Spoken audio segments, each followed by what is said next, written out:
to another episode of SGDI Talks. Today we got a really good topic on hand, and we got two wonderful guests on the panel. But before we introduce the topic, I just want to let them introduce themselves. Then we're going to bring it back to the top and jump right in. So let's start off with my man right here. My name is Shaq. I'm from Philadelphia. Just graduated this year with my master's in accounting and just got married this year too. So Congrats. everything's happening fast and expecting my first child in a couple months. Congrats, bro. Yeah, thank you, man. My name's Isaiah. Everybody calls me Izzy or Iz. I'm Philadelphia born and raised, of course, all day. Temple University graduate, class of 2015. My major was communications, media studies and production with a minor in marketing. And I've been married for it'll be 2 years in like 30 days. Wow. So, yeah, it's a little bit of info. Okay, congrats to both of y'all, man. Yeah. Appreciate it. So today, it's funny y'all mentioned y'all both married. Today's topic is going to be about being young and married for the male edition. So being that both of y'all are young and married, both of y'all in your 20s, that give a lot of insight to people who's looking to get married, a lot of people who's in the dating world trying to figure out who's the one for them. So I'm going to jump right in. Fellas, the first question is going to be, how do you know when you found the right one? So, Take that first. You want me to get it? I get it. all right, who gonna start it off? I go first. Mine's actually pretty simple, man, because I met my wife through my mom. So my wife is my mom's best friend's daughter, right? Sheesh. Yeah. Mom's best friend's His daughter. yeah. Damn. So my mom brought it up to me, me and African parents, and I was just like, man, I'm not talking to nobody. My mom knows, man. Like, I don't even want me to. So my mom, the connect, give you a number or whatever. So I wasn't calling her. You feel me? So I was like, and I kept telling my mom, like, yeah, I'll call this and that capping.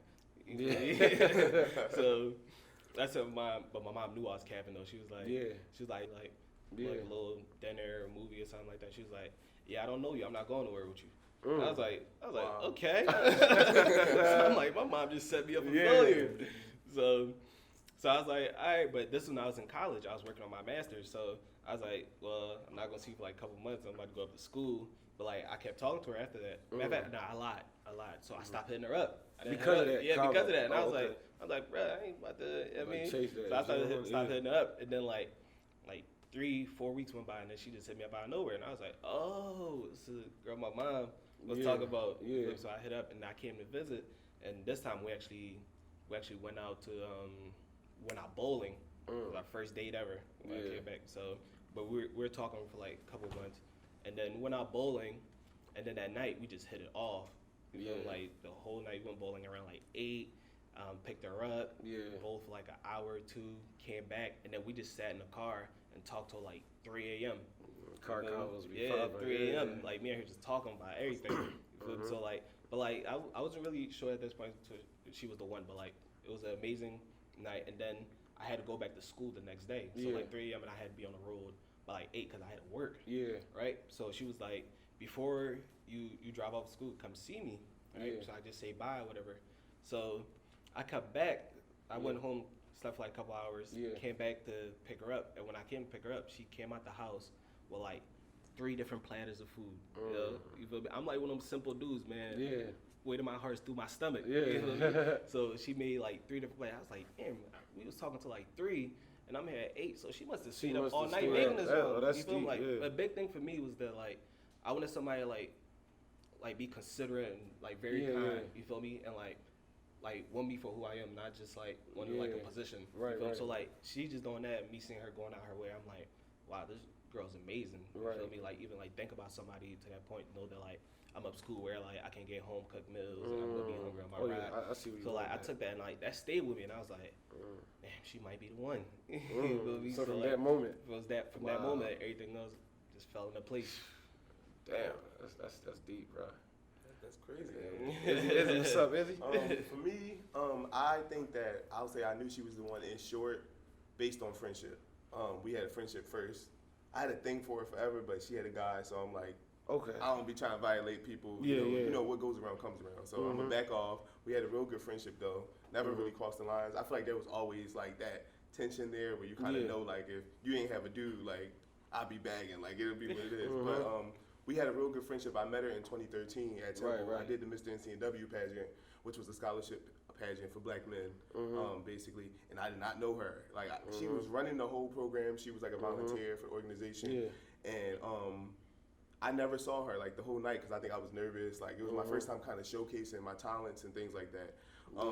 That night, I was like runner up, so I didn't win, but it was cool, whatever. And there was an after party, and I just remember seeing her like across the room. You know, you at the party, you out, you single. I'm looking like, who that? Like I'm asking people, and they like, oh, that's such and such. You don't know her, but I'm like, no. I literally like walked over, danced with her, and walked away.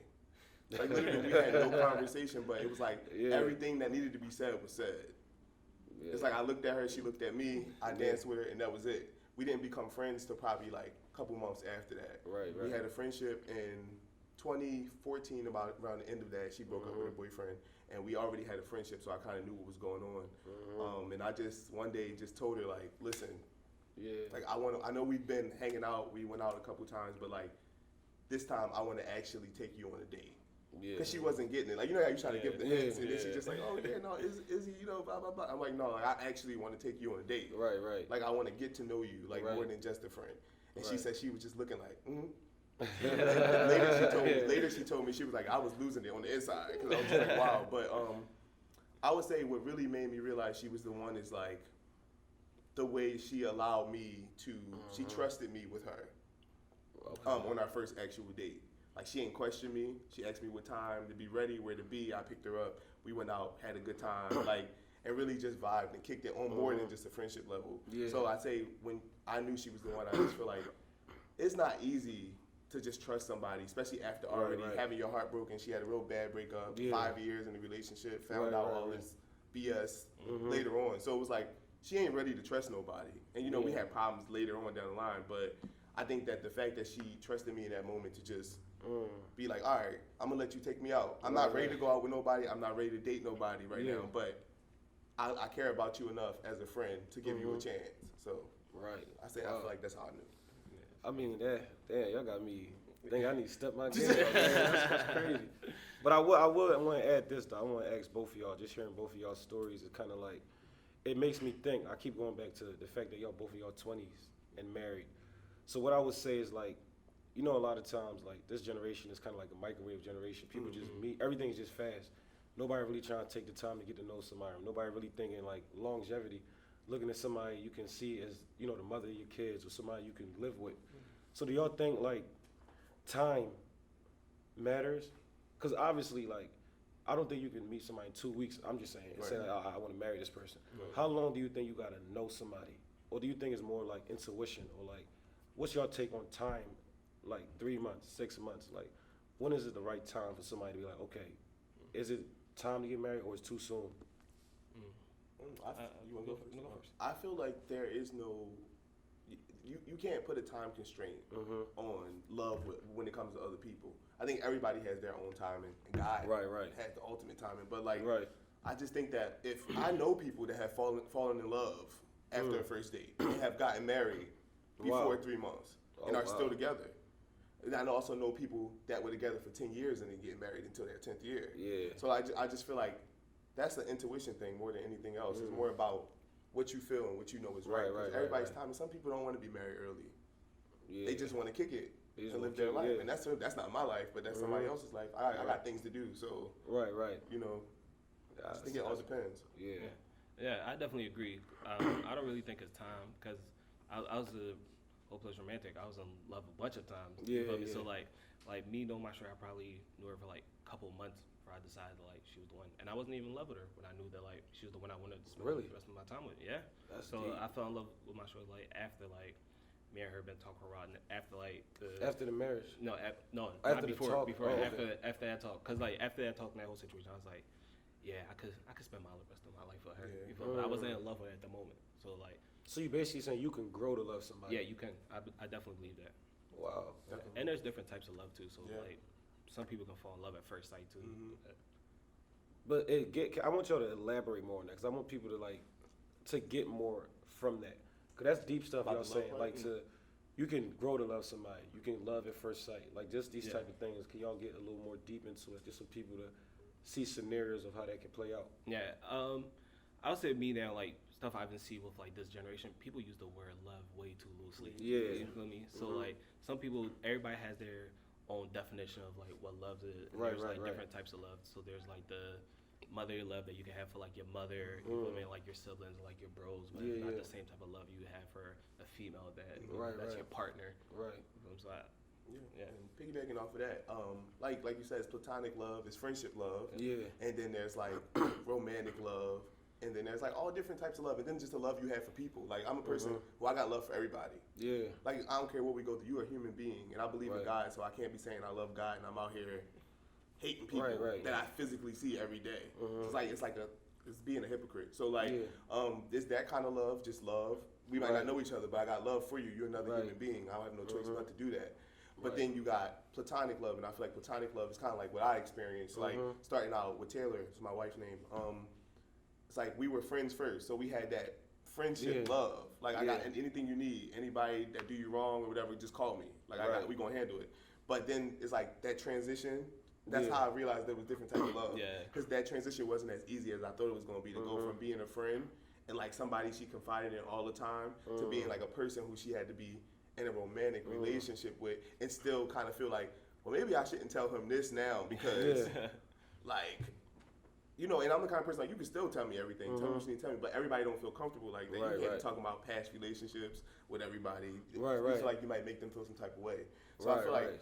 there are different types of love, but I feel like ultimately that should be the goal. You should have some type of love for it. Yeah. Yeah, that makes Yeah. sense. And just to add more on that, and that love can grow throughout the relationship. Right. Because, Yeah. like when I first met my wife, her name is Denise, and I was like, man, she's beautiful, she's Right, gorgeous. right. You feel me? And then like I started seeing her character, the way she carried herself. I fell in love with that. Even You feel more, me? And then yeah. I married her, even more in love with her. And then Yeah. I found out she was at my baby, and like That's loved yeah, her yeah, even yeah. more. Oh, So I'm like man. even like just like coming home after a long day, and I just see her like she just. Yeah. She like makes me feel Yeah. amazing. You feel Yeah. me? Like just seeing her glow. Yeah.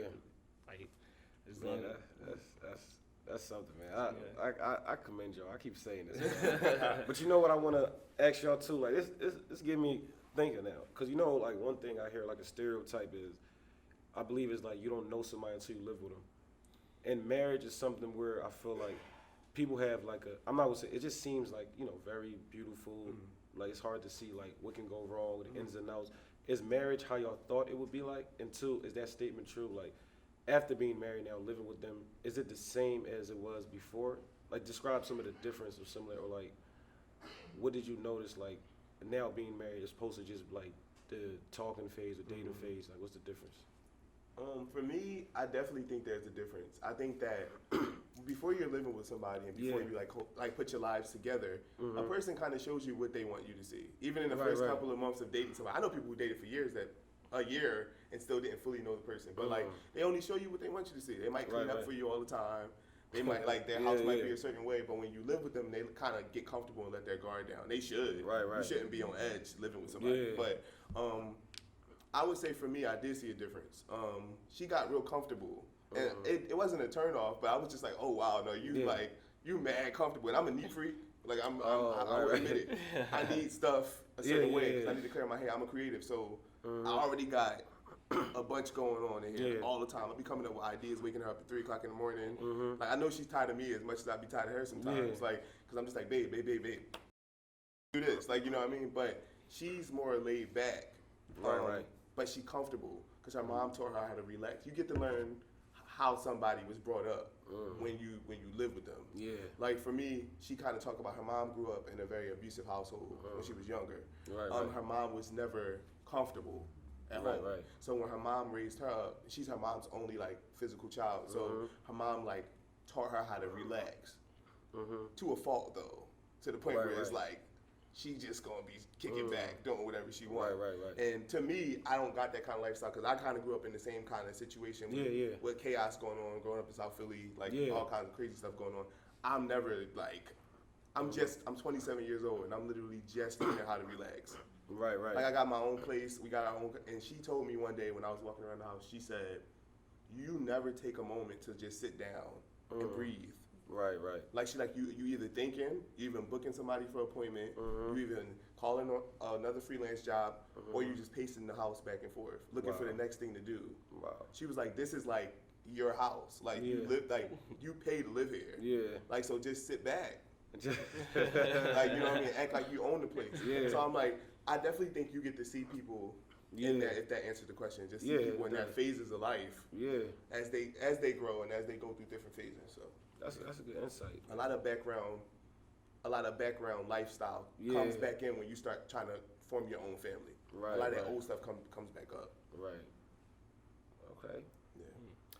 Yeah, I definitely agree. Is something similar in my marriage, but the roles are reversed. I'm like the messy one, and my wife is like the really clean one. But, and I didn't notice like to what extent that was until like we actually got married and we started like living together. Yeah. And like, mine's I would just come in the house, kick my shoes off, like go to the side, and this and that. Yeah. She flip a table. Like she's so neat. She's like, you have to have that like at the door, like pick that up, fold the blankets in the morning. I was just like, I get up and I'm out. Yeah. You know, like you start those like little things that like they like or don't like, but you married them. I've like those are things I didn't really know before we were married, and there was like no way of actually knowing. So like after I married, you get into it. Okay. You know, I mean, so far, man, I'm listening, man. I'm taking notes as I'm asking questions. Yo, y'all answering it and y'all teaching at the same time. So my thing is, like, to wrap up, I just want to ask y'all one more thing. I feel like, you know, it's a reasonable question just about, you know, young guys, 20s, got a lot going for yourself. You know, hang y'all cleats, you know what I mean? Y'all married now. How do y'all deal with temptations? Because I feel like, just be real, I feel like some of us, I wouldn't want to put everybody in this box, is like it's like the fear of commitment, or it's hard to choose when it's a saturated market, so much females, or like, you know, we worry about the wrong thing, we're not where we need to be at in life. So the fact that y'all, you know, in y'all situations y'all in, how do y'all deal with temptations and being in this position at such a young age? And do y'all see, like, can y'all give an insight of how you can be married and still have a life going on, so it's not like slowing y'all down in any sense, right? Yeah. For me, I say the way to deal with temptation is a lot of beautiful women out here. Like, we all know that. My wife knows that if we out and I see a beautiful woman, I'm going to say something about it. Like, come on, let's not act like the person that you married to is the only attractive person you see. Like, come on. And people like to act like, you better not be looking at, like, I'm like, come on. But let's be honest. But I think that, for me, it's about counting the cost of things before you do it. That's with anything in life. That's even more than marriage. But, like, yeah, she's beautiful, but, like, at what cost am I willing to destroy all the things that we've built together? Right. You know what I mean? For a moment, a pleasure. Yeah. And then probably hell, because after that, because you gotta think about the fact that you might meet somebody, you might think you're hooking up with them one time, you think your wife never gonna find out, and the truth always come out anyway. Yeah. And then let's say she gets pregnant. Then you got a kid, you got an illegitimate child, then you got to blend your families together, then you got a baby mom that you got to deal with on top of a wife, then you got to make them get along because they have to, because they got to be in each other's life if it's the kid. Like, it's just too much extra drama. So I always just go like, is it really, really worth it? Right. Like, you know what I mean? Especially, and more than that, it's just about, I love this person. Yeah. And if you genuinely, you know how I say people use the word love loosely. Yeah, if you really love me, or if I really love you, I'm not going to cause you pain. I'm going to try my best to not cause you pain. Right. But people say they love people. They got all these chicks. But that's because they don't really know what love really is. They only got love based on experiences in life, what they've seen. Maybe they've seen their dad a certain way, their mom a certain way, or they've never had love, so they're trying to find out what it is. Right. And holding on to people is toxic relationships. We've all been through that kind of stuff. So I think that ultimately, it's just all about just count the cost of what really matters and what really don't in the end, not in the moment. Because we don't always think about the end result. I'm that kind of person. I think about everything forward. She's like, yo, we going to Florida next month? I don't know. We going to Florida next month. We need to make sure that this is paid. And also after that, we got to do this and that and that. Because it's like, we try to have moment fun. You know people that go to Miami, like all the time, and don't got no money? Like, you know what I'm saying? Like, let's be honest. Like people, they go out, they party just for the gram, just to flex on the gram. You took 2 pictures. You know what I'm saying? You post them up, you got a couple likes. You ain't get no money off those likes. You're not getting no endorsements. No brands endorse you. You got Fashion Nova fit on, and they didn't even repost your picture. You know what I mean? And then you come home and you trying to find another gig to make the money that you lost because you done rented a Porsche while you was out there. So you can flex for people that you don't know. Wow. It's almost the same thing with marriage. It's kind of like, what am I flexing for? I already got everything I want right here. Wow. And then whatever I don't have, I need to be able to be adult and be mature and say, yo, babe, like, lately, I feel like I haven't been getting enough of this from you. I'm not trying to come down on you. I'm not trying to say I don't love you. Yeah. I'm just letting you know I'm not happy in this area. You know what I mean? Yeah. Honest conversation. You know? That's it. Just piggybacking off what he was saying, I definitely agree. And the two big things that I know is that I was even going to talk about that he talked about was trust and communication. Right.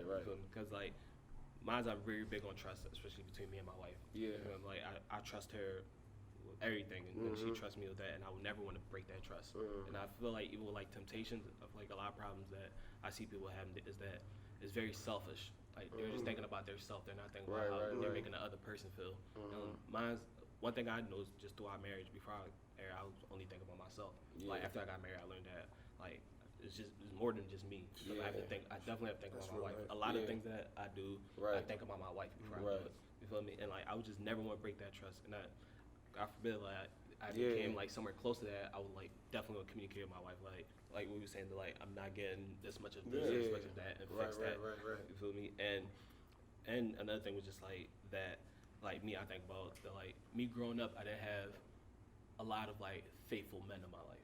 Like, I had a lot of older men in my life, but like not many of them was faithful. Like I don't see that many faithful men. Like I just took it upon myself to like I'm not gonna be like that. Right. I'm not gonna be like those dudes. And I actually had an older dude that I was really close with, and I talked to him. I was like, bro, why do you cheat on your wife? You feel me?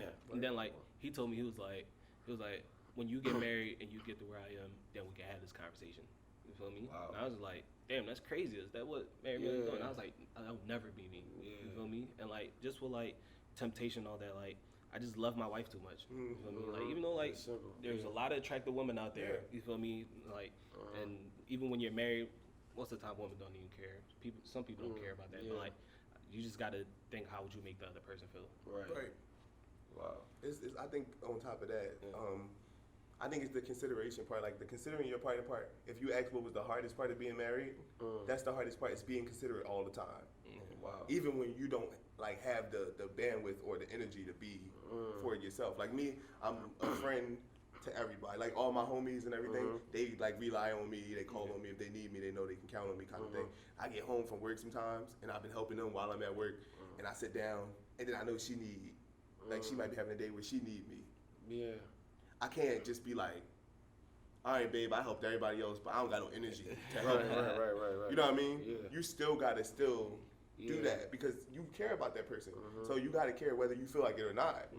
That's your duty to that person. So I feel that. Yeah, even more to add from your question about still having fun while being married, even with all the temptations out there, you can still have fun. You feel me? And like me, what I'm learning now from like just being married is like, me and my wife don't have to be together all the time. You feel me? Sometimes I need time with the boys or like my family and all that. And like we do a lot of fun stuff. You feel me? Go out. You feel me? You know, I don't like smoke or drink or anything like that. Like, but like I can still go places with them and have fun. And like you don't just like a lot of things. I think there's a problem with guys now. Everywhere they go, they're looking to, like get something. You feel me? They're looking for, like go for other people. Like once you're not thinking about that, you can worry about a lot of other things. You can actually like have fun outside of just like your desires. And all that. Wow. Man, I'm speechless, man. I mean, we need more of this, man. Like, cause I mean, you know, all the cliches, niggas ain't shit, nobody's faithful, all that stuff about men. So I'm glad y'all was able to come on, like, and really shed light to being married at a young age in times we're living in, the societies we're living in, and it's really respectable. I can see like even the maturity aspect. Like, it takes a lot of maturity and courage to actually step up and put yourself in these positions, man. To do your due diligence, and I appreciate y'all coming on. So before we wrap up now, y'all can just give y'all Instagram handles, you know, just in case people want to, you know, reach out, thank y'all, ask any advice, marriage, young people. So y'all can just give a camera, y'all, you know what I mean, y'all Instagram, whatever social platforms y'all on. Yeah, definitely. I use Instagram a lot. I don't use my other social network, but it's Shaq, SHAQ_SWP. So reach out. Okay. Don't slide in the DMs though. She gonna be checking the journey. Yeah, facts. My IG handle is Izzy IZZYOR_IZZYNOT. So that's Izzy _Izzy not. Okay, and once again, thank y'all so much for watching in. Thank y'all for tuning in. Make sure y'all share, like, and subscribe. See y'all next time.